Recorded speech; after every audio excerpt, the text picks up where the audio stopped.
Well, right behind me, heading in that direction, is what's known as the Colorado Flat Tops. We went through here 2 years ago on our big Colorado trip for that year, and I have fallen in love with that area. We just ran really just two trails, kind of north-south through the area, and it was absolutely breathtaking, beautiful, lakes everywhere, incredible view. It was awesome. And for the last 2 years, I have been dying to get back to the Flat Tops. And I've been in the area for Overland Expo Mountain West, and took off this morning to head to the Flat Tops for 4 days. So thanks for joining along with me. I am solo on this trip. Hadn't done a solo trip in a while. So yeah, solo on this trip. Kara's in California doing some more trainings for the Rebel Rally, and so I'm out here all by myself. And so thanks for joining along. It should be awesome.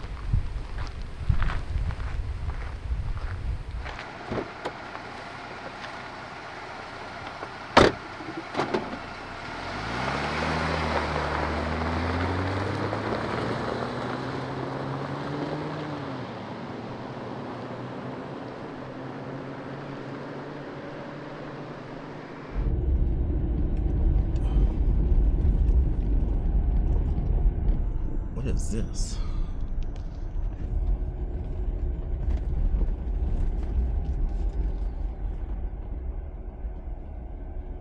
What? Holy cow. Like, I just drove up the road and there's this arch natural bridge cave down there. What in the world?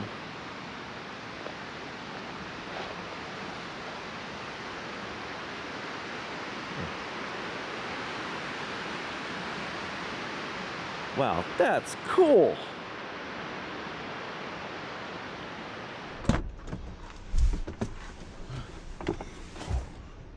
Well, that was unexpected right off the bat. That was way cool. Wow. So first thing, what are the Flat Tops? It's, normally when you're driving around Colorado, you're driving on mountain passes and trails, and you see all these big peaks up around you everywhere. Well, the Flat Tops, they're flat. It is just a really massive plateau above 10,000 feet. Usually doesn't get above 11.5 or so, but it's just a massive plateau. And up there, 2 years ago, up there, it was just bonkers gorgeous everywhere. There were wildflowers everywhere, lakes everywhere. I did bring a fishing pole and got my out-of-state license for this trip because there's so many lakes up there. They're supposed to be stocked with trout and stuff. So I'm gonna try my hand at catching dinner. Any night I'm camped along one of the lakes, which hopefully is a lot. I'm gonna try to catch dinner and eat that. I do have backup food in case I don't catch anything. But I mean, right off the bat, this is beautiful. The stream right beside me. You can just see the start of the Flat Tops in the distance. Currently it's 6,400 feet elevation, so I've got a good 4,000 feet to climb to get up there. So I'm pumped. I'm absolutely pumped to be spending 4 days solo in the Flat Tops.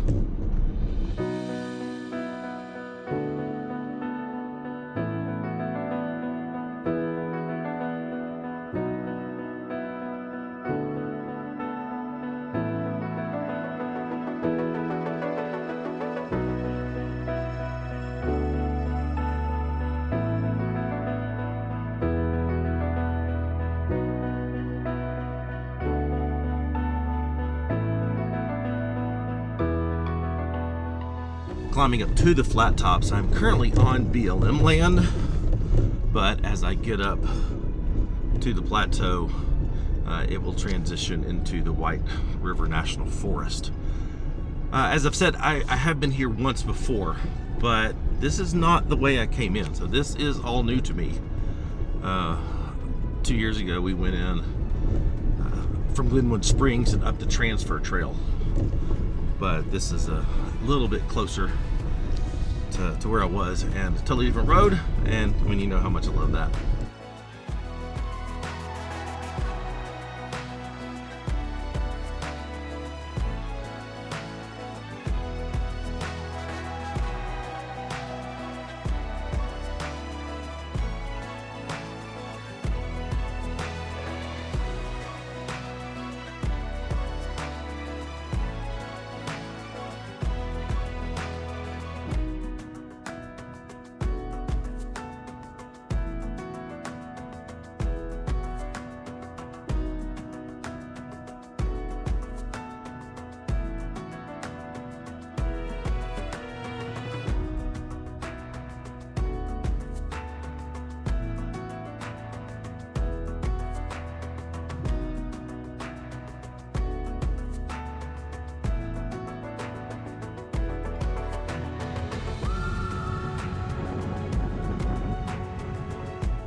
It is a typical Colorado afternoon with just little pop-up showers here and there. Totally normal in the mountains. I would be shocked if there was any afternoon where there wasn't some sort of brief shower, even a brief thunderstorm that pops up. We are climbing an elevation over 8,000 feet now, so still got a little bit more to go. Man, I'm looking at the map and I'm just seeing more trails that crisscross and take off in different directions, and I just want to explore every single one of them. It's just so beautiful up here. I know a lot of people have mixed thoughts on solo travel like this, especially when, you know, I'm going to be out for 4 days, 4 nights. Today's Monday. I'll have to start making the drive back home on Friday. But I know some people have mixed feelings about that. Some are like, never travel alone, and some people are like, yeah, whatever, go. So I do want to talk in this video some of the key elements of going out on a solo trip like this. Like, what are some things you need to take in mind? What are some things you need to consider if you're going to venture out solo on a trip like this? And so we'll get into that as the day progresses. Right now, I'm just blown away already, and I'm not even up there yet. I can still see the interstate in the distance down there. I can still see I-70. So I don't know what we're gonna find today, but I can't wait to find out.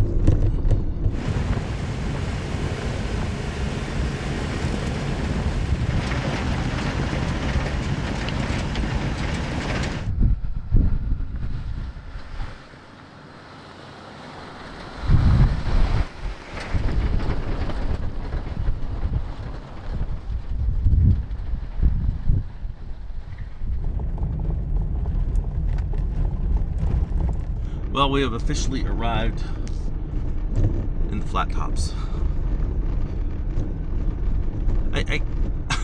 It makes me laugh. I always say we, like you're in the car with me. I mean, I usually act like you're with me. So there you go. Have a seat. Have a seat, and let's go explore the flat tops. Use of ATVs, blah blah blah. Okay, good. Now, someone at the expo told me that the largest elk herd in the U.S. is up here, is in this area. So maybe I'll get lucky. I don't know if that's true or not, but maybe I'll get lucky. Oh wow, already finding great campsites tucked into the trees up here.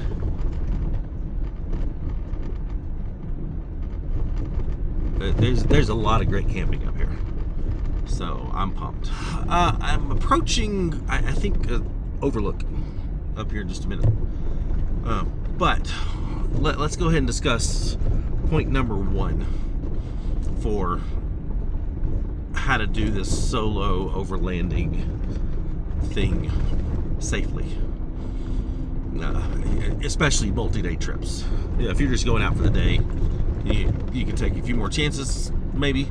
But multi-day like this, remote areas with with very little cell signal, I think the number one thing that you have to have is experience.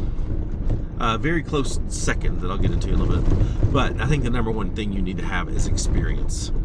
Don't come out and do something like this if you're new to this. I think, and when I say experience, I don't mean just camping and cruising. I mean dirt roads, which is exactly what I'm doing right now. But experience with, long distance off-grid travel, experience in your rig in technical terrain. And I think that's a key, because you never, if you're exploring somewhere new, like most of this is going to be new for me, you never know what you're going to get into. The weather could change here in an hour, and this dirt road could become a slippery, nasty mess. And look around. If I slip off into a ditch and lose traction because it's just so slick, there's no trees for me to winch from. So, what would I do in that situation? Certainly experience camping. So, if I didn't have the experience that I do, this would be utterly foolish.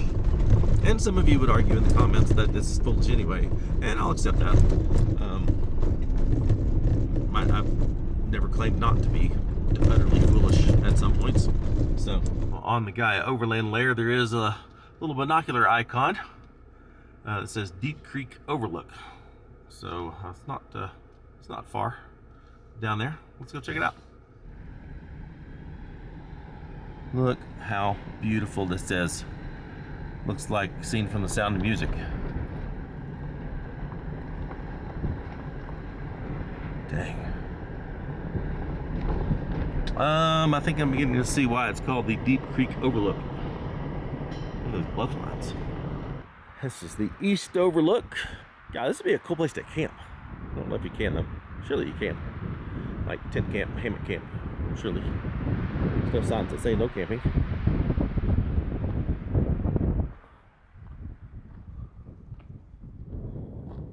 Wow, this is amazing.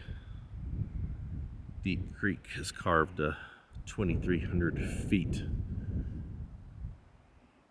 ravine down below through the plateau.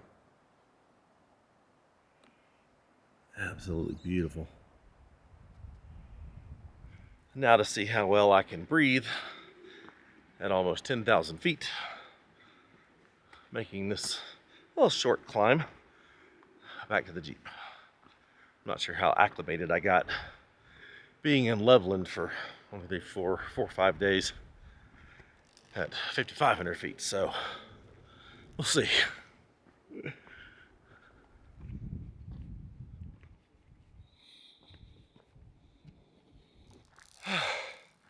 Yeah, not quite acclimated yet. Let's go over here and see what the West Overlook looks like. This is a lot flatter than the East Overlook.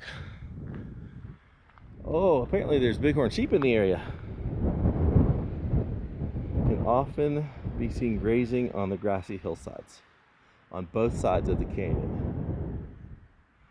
Luckily, elevation doesn't really bother me other than just being out of breath.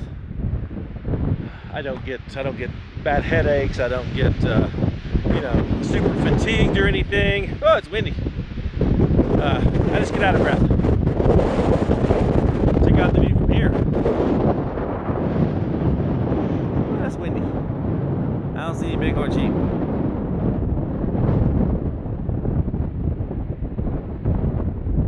Well, now I know to be on the lookout for bighorn sheep. Although, I mean, always be surprised if I actually see any. But there's a chance.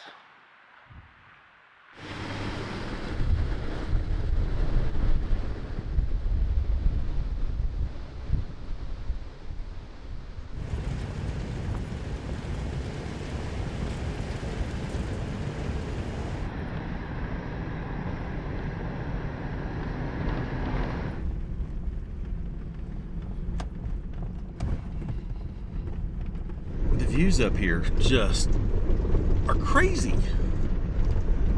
Like I said, this is my first time in this section of the flat tops, and it's definitely different than where I went in before, north of Glenwood Springs.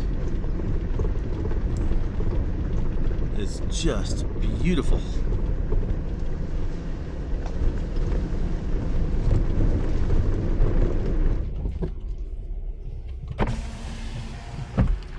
There's a natural spring coming out.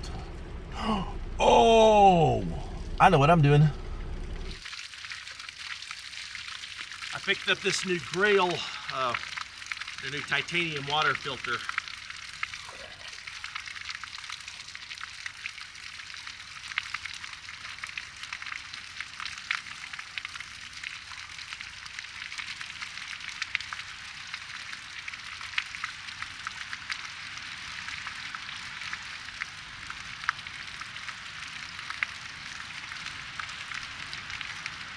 That is good water. When you're out in areas with springs and beautiful mountain streams, a little water filtration thing like this is handy and delicious. Love it. I'm gonna go up this little side road, just see what kind of campsite's up here.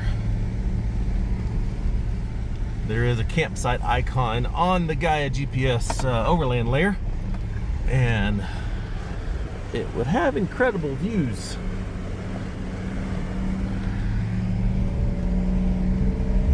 It's way too early in the day for me to actually make camp, but you know, for future reference. Oh yeah, this is beautiful. This should be a great little spot.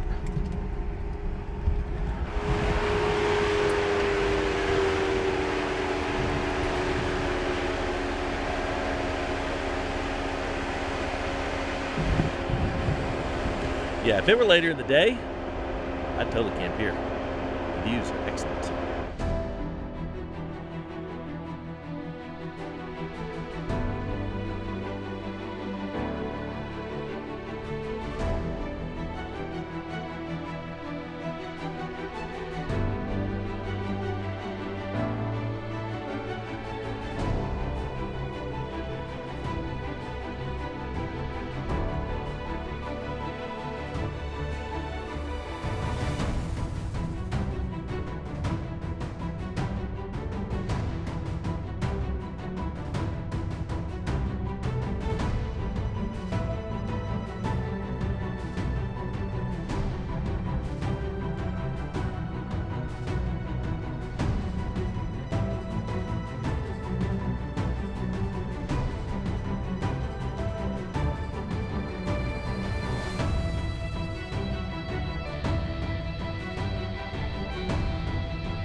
Have I mentioned that I'm just blown away at how beautiful it is up here? And I get to spend 4 days up here. Let's talk about the second thing I think you absolutely 100% should have if you are going out on a solo trip. And that is some form of emergency communications. I now carry a Spot X. I like this one a lot because it has the keyboard built in. I'm not tied to using my phone like I am the Garmin InReach or the Zoleo. Both of those work great too, but Karen and I just switched to these to have a standardized. That way we're both using the same thing. And if she's out, like she's in Southern California right now, and I'm out here, if need be, we can just communicate spot to spot very easily, not me have to text her phone and then all that sort of stuff. So we've moved to this. So some form of emergency communications is an absolute must, because if something happens, rig breaks down, I twist an ankle, whatever, get gored by an elk trying to take photos of it, it's possible that could happen. Although if that happens, I'm probably not going to be able to get back to my spot. But anyway, you get the point. I need some form of way to call for help. We also carry Starlink with us, so we can actually have legit internet at camp. I have been in a situation, made a video earlier this spring, where I broke a belt on the trail. No cell signal there. I had my Starlink with me, so I was able to set up Starlink and was able to communicate and get help without having to, deal with this. But we now have a Starlink Mini, and I did pick up something this morning as I was leaving town from the expo that I'll be installing at camp, specifically so I can be running the Starlink Mini now, because I have no cell signal. But it would be handy to have cell signal to be able to text my wife, text my kids while I'm driving, and not just when I get to camp or if I'm stopped. So we'll deal with that later. But some form of emergency satellite communications, absolute must. Well, the Grizzly Jeep Road is supposed to be a little more technical than this dirt road. So let's go check it out.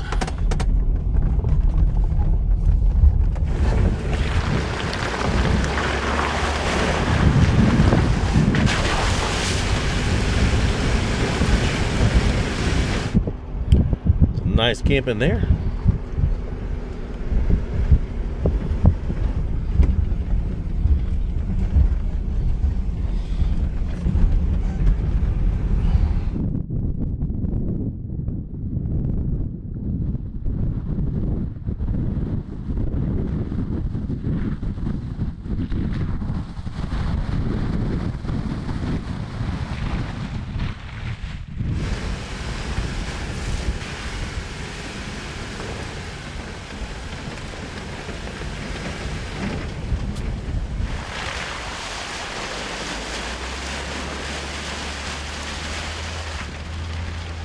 Well, this is a great little trail.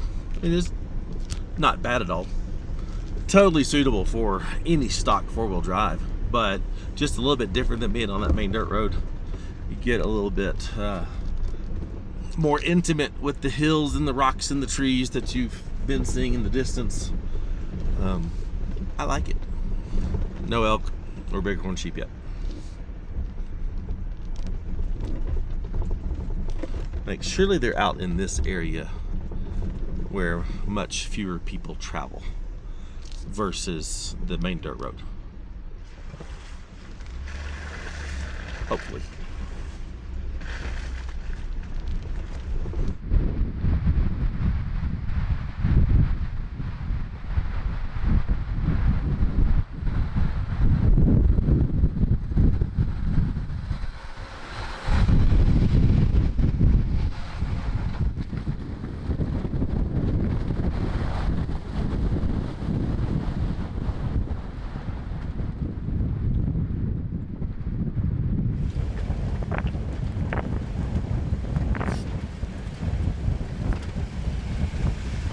Wow, there's a nice campsite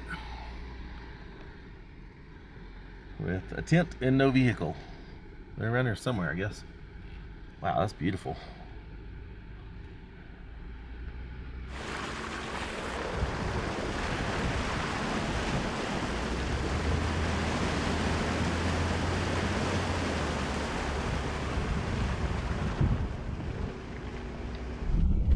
This rock slab's kind of cool to drive on. Very different from the dirt roads.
Well, it's 3:40.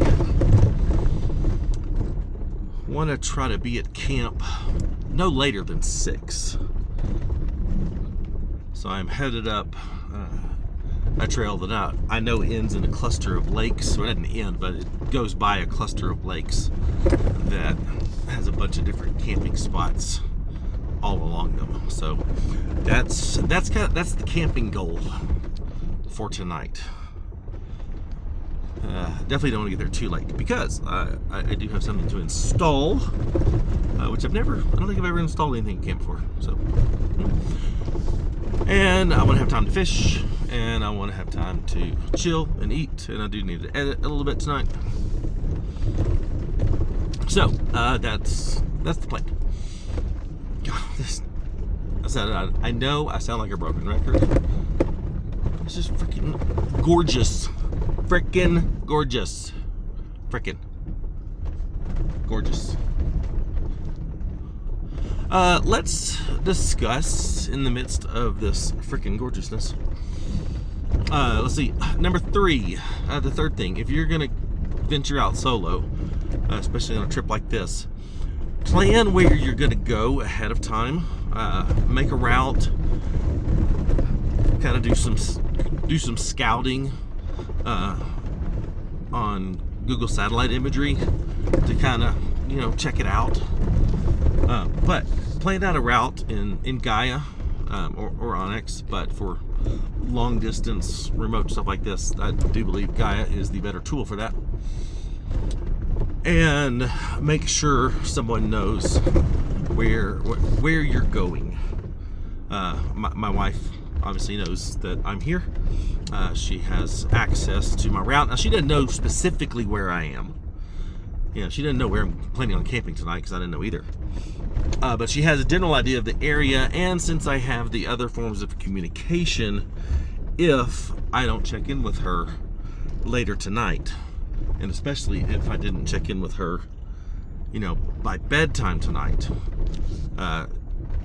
she would know to worry and could reach out and send help if I didn't activate the emergency spot. So that's number 3. Make sure that you plan out a route and someone knows in general where you're supposed to be.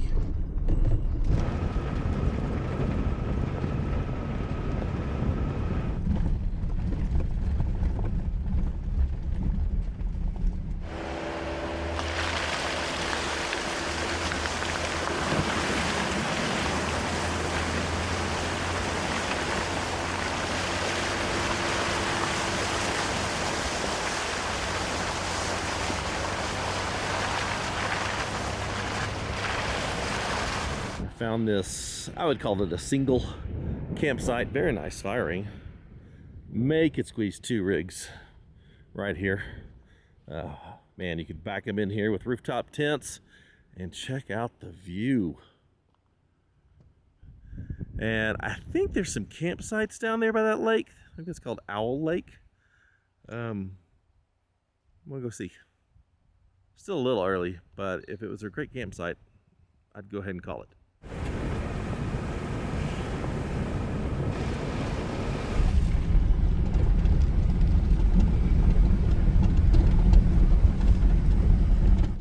Well, the motor vehicle use map does show a road that goes around the lake, but apparently it doesn't exist anymore. There's not anything that way, and there's not anything that way either. So, could potentially camp here. I mean, this isn't horrible at all. It is right on the lake, although for fishing purposes the wind is blowing the wrong direction.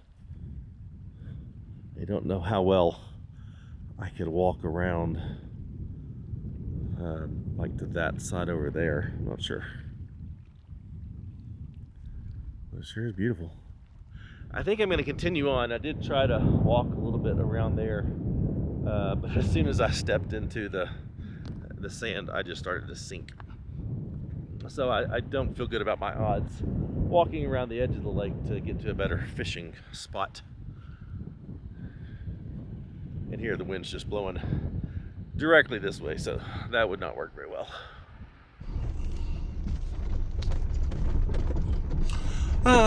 Let's continue. What are we on? Number 4 of things to consider when going out solo. Just make sure you're prepared. I mean, I feel like that should be the case, you know, no matter what. But if you're in a group, there's always redundancy. But make sure you've got enough water. Make sure you've got a means to start a fire.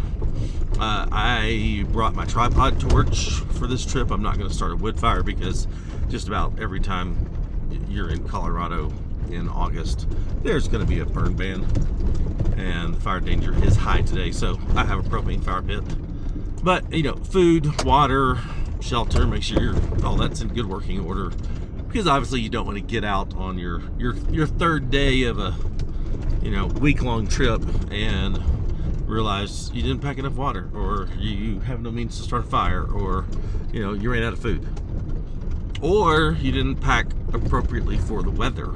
Anytime we come to the mountains, I pack everything from, you know, a down jacket and fleece pants to shorts and a t-shirt. And it's 58 degrees, so it's a little chilly. When we get to camp, I'll probably slip on a long sleeve shirt. So, but just make sure you're prepared. Well, I decided to take off and come here around the largest lake in the area, which is called Heart Lake. Right down here is a supply basin, which I've stayed on that one before, but I've never stayed on this side. So let's go check it out. And you can see Gaia Overland Layer has campsites just all around this thing. So I am optimistic of finding something. Nobody is at these campsites. Wow, these are pretty.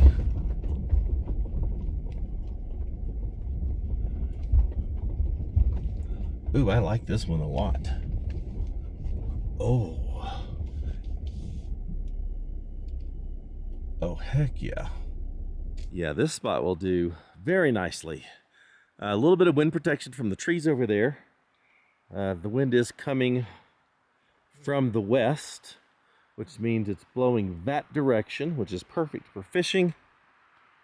I don't know if there's anything in this lake. We've camped over there before.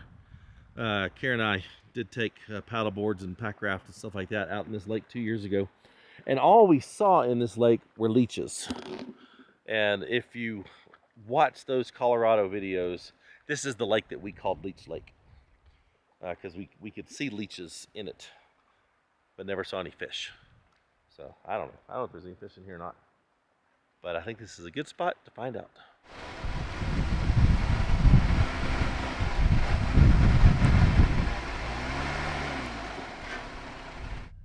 Perfect.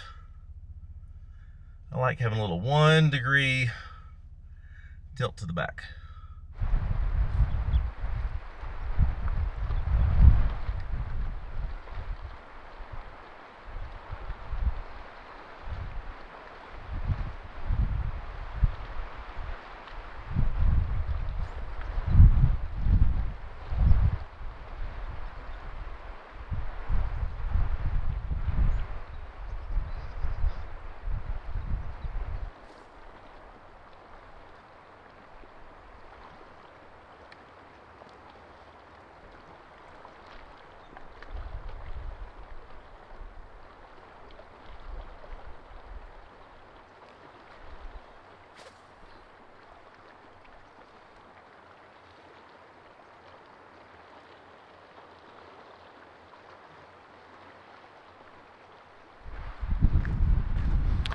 I'll try again later.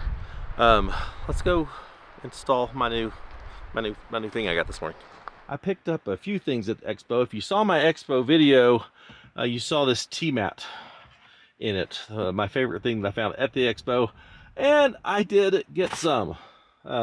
It has done a fantastic job holding up my very full 20-liter water jug, and my 10-pound propane tank has not flopped around at all. I got a couple extra pieces here, so if I need to put something else down here, I have multiple ways to secure it. This thing is awesome. Also picked up a Tailgater tire table. Not their big one. They actually made a smaller version, which is really designed for those wanting to run a diesel heater. So instead of putting the diesel heater on the ground, you can put it there, and you've got a closer you've got a shorter distance to get to your tent with the hose. I'm going to use it as my my tool table. And then I met the guys at Sherpa Racks and picked up one of their, I think this is called the moon rack, for the front of the Gladiator. And honestly, I got this because we have the Starlink Mini, and I can mount the Starlink Mini to this. So let's put it together. There's those two sides.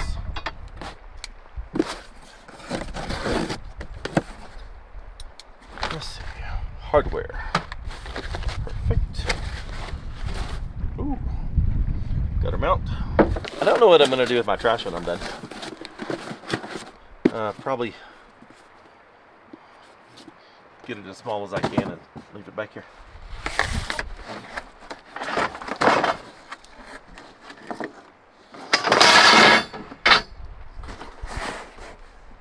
That was loud.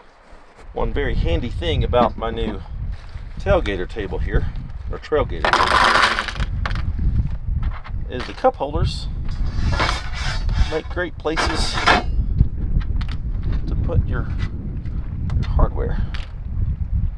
Alright, let's figure out how this goes. All of these are pre-drilled. That is amazing. Be more amazing if I don't lose the nuts or the bolts.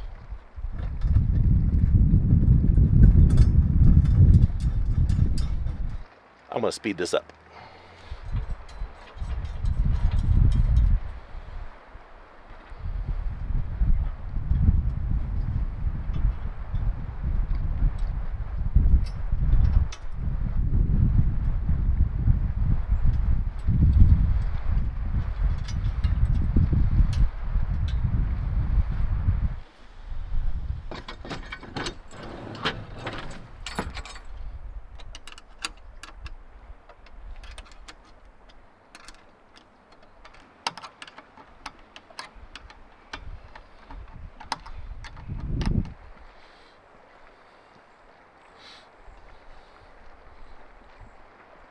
All right, all done. I think that looks great. I'm not sure if I have the fairing or windscreen in the right position. Probably won't have any whistling or anything out here on the trail, but might on the interstate. So may need to tighten up this gap later. It's easy to do. But I think that looks great. I mean, that was easy. All in, took me about an hour with no power tools. I am curious if that windscreen might give me a little, more aerodynamics over the rooftop tent. Probably not, but maybe. We'll see on the way home.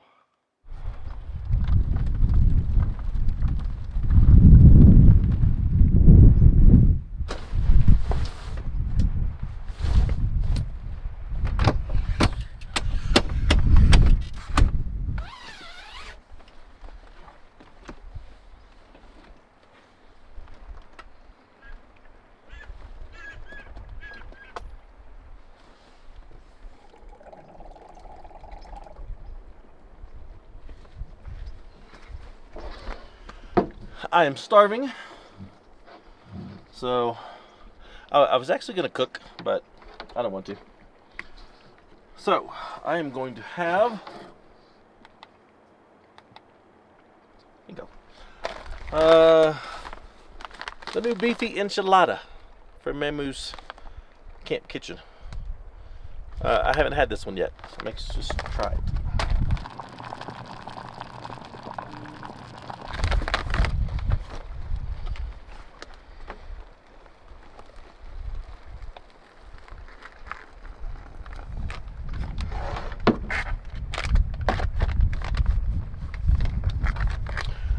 I can already tell I added too much water. It's gonna be soupy. Hey Siri, set a timer for 10 minutes. Looks good.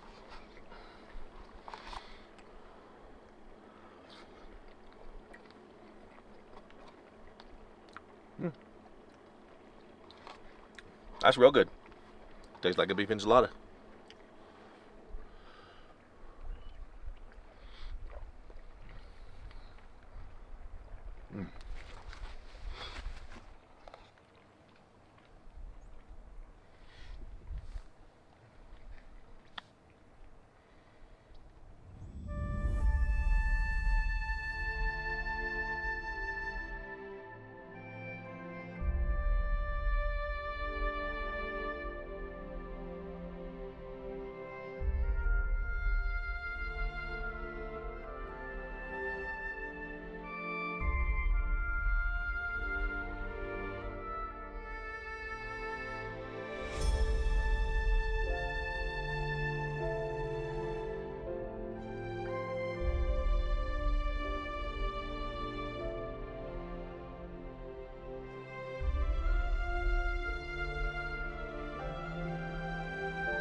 I don't think there's any fish in this lake.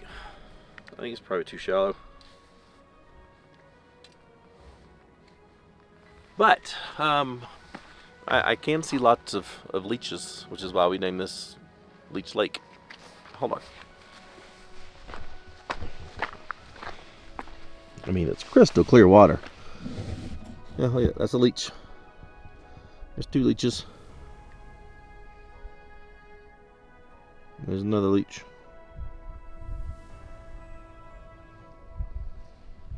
Like, just everywhere. There's a leech.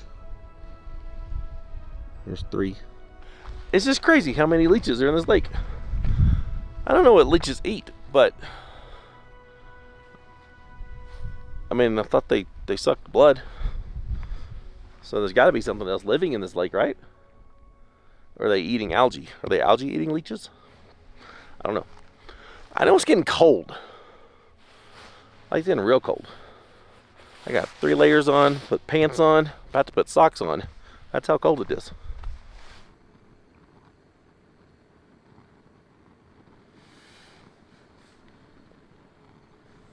Well, I've been up in the tent working, currently exporting a video, but been using the new chair that Intrepid Camp Gear's coming out with for rooftop tents, and this thing has been so comfortable. Like that completely changes this how well you can use your tent and lounge comfortably and, you know, do whatever up here. Really is very nice. Well, I'm just chilling in the tent now. I'm gonna watch, I don't know, something on the computer and go to bed. I'm tired. I'm very tired. Probably hangover from the expo. But hope you enjoyed this one. I am super excited about tomorrow, which will be the next video. Just continuing on places up here on the flat tops that I have never seen before. So be sure to subscribe, like the video, assuming you did, and check out the Patreon link in the description if you like what we're doing and you want to consider supporting the channel. And for all of our merchandise, go to shopoverlandapparel.com. See you in the morning or next week, whatever. Goodbye.